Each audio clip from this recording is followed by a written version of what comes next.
Hello everybody. Now I would like to talk about inverse trigonometric functions differentiation. We have a theorem for derivatives of inverse trigonometric functions. It says, let u be a differentiable function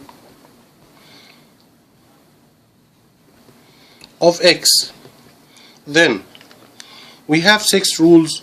We can use them to find the derivative for the inverse trigonometric functions. Number 1.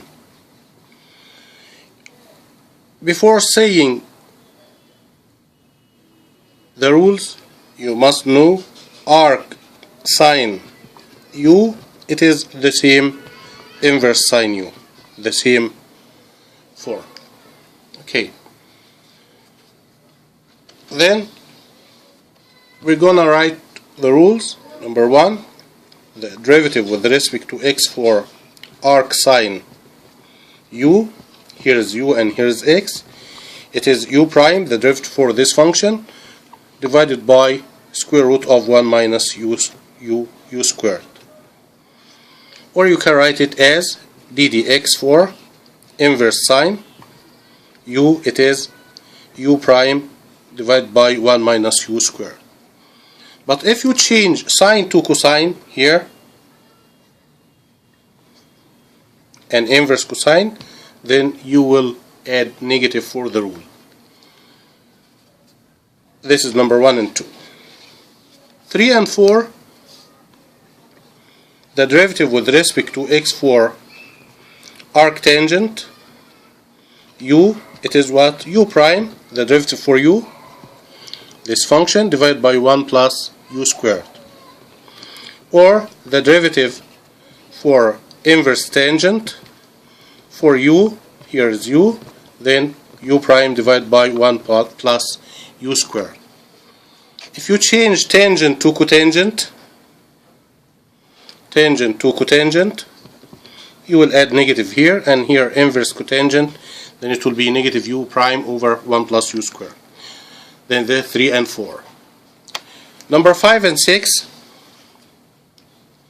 Number 5, the derivative with respect to x for arcsecant u, it is u prime divided by absolute value of u multiplied by radical u squared minus 1. We start with u squared here, but in sine and cosine we said 1 minus u squared. Okay, not u squared minus 1. Then the derivative for the derivative with respect to x for inverse secant u, it is what? It is u prime divided by absolute value of u here multiplied by u squared minus 1. If you change secant to cosecant here and inverse cosecant, then you will add negative sign. These are the 6 rules for finding the derivatives of inverse trigonometric functions. How to use them?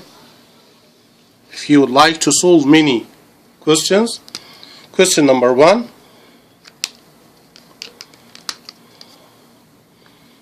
find d dx for arc cosine 5x.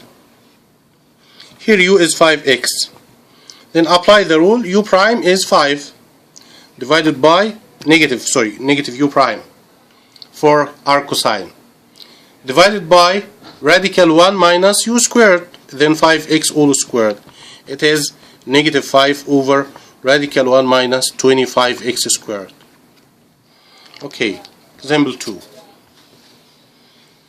Find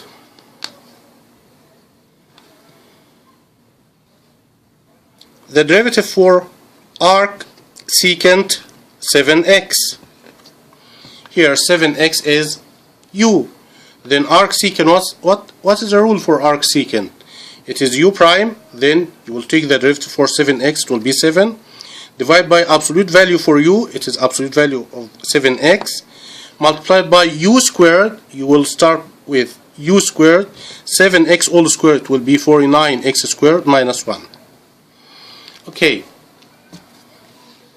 If you're gonna solve another problem like number 3, find dy dx if y is equal to cosecant e to the power arc cosecant